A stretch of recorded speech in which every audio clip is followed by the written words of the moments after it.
Tatalakayin po sa pagdinig ng Senado bukas ang issue tungkol sa mga sinisingil sa electric bill na hindi naman aktwal na kinukonsumo ng mga customer. At kasama po sa mga inimbitahan sa pagdinig ang Meralco at ang Energy Regulatory Commission. Saksi, si Maki Pulido.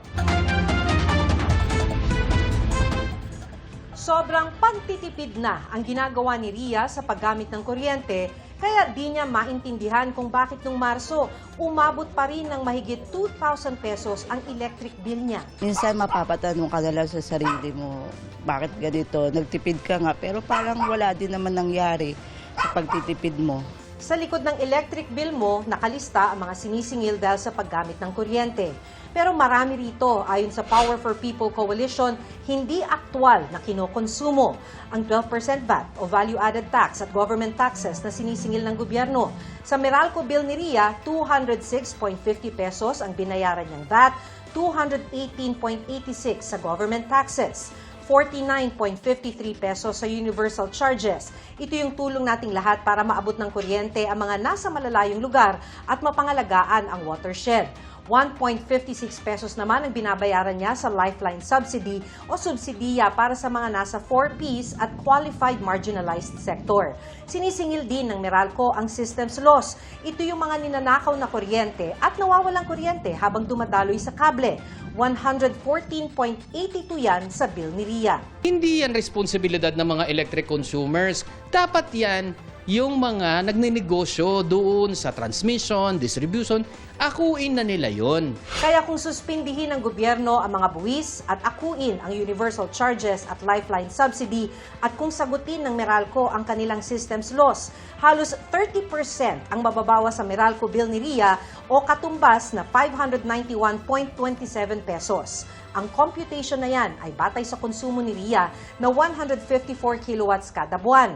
Habang tumataas ang konsumo, tumataas din ang singil para sa mga ito.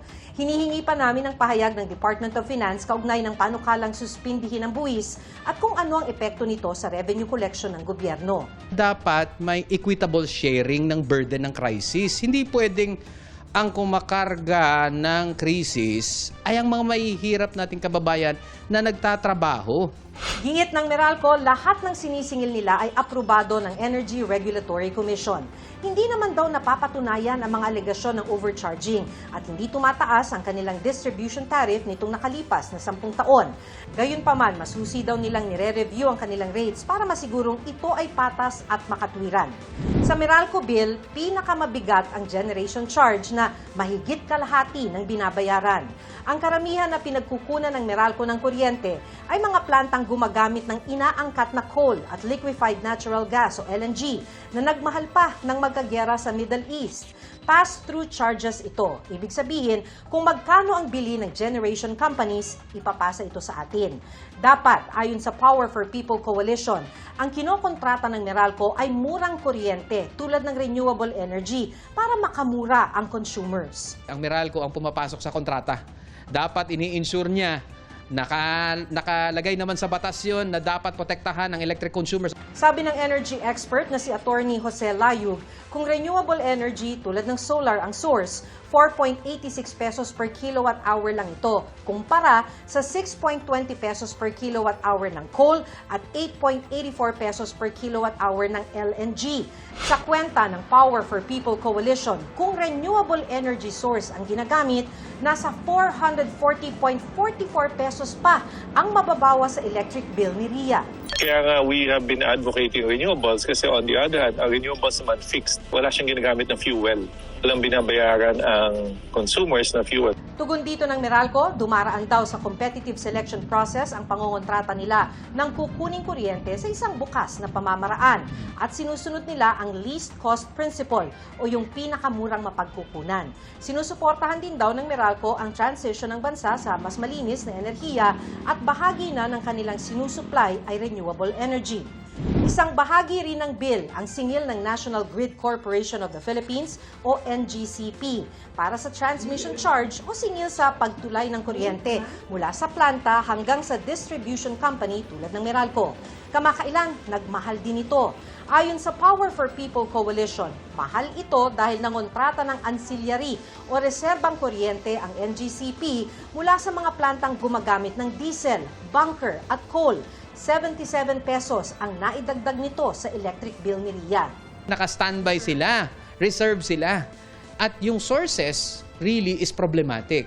Why prefer yung mga yan instead of renewable energy sources? Hinihingan pa namin ng pahayag ang NGCP.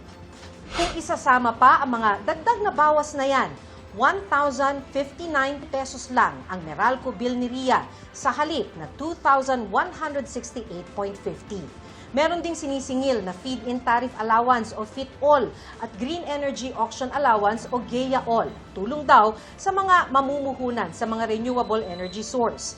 Iba pa ang other charges na pwedeng gamitin sa bill deposit adjustment. Pero sabi ng ERC, sumusunod lang sila sa itinakda ng batas at mga pulisiya ng pamahalaan. Matagal na yan, 2001 pa yan. Ngayon ay nagbago kasi ng proseso at kung sino yung mga entitled. Dito sa Meralco area, ang konsumo mo dapat ay hindi lalagpas ng 100 kilowatt hours para meron ka ring lifeline subsidy. Kaya nung 2021, sabi ng gobyerno, hindi, ang tulungan na lamang natin ay yung mga talagang kailangan ng tulong. Kaya na-identify po yung mga 4Ps at saka yung mga marginalized end users. Ako si Maki Pulido, ang inyong saksi.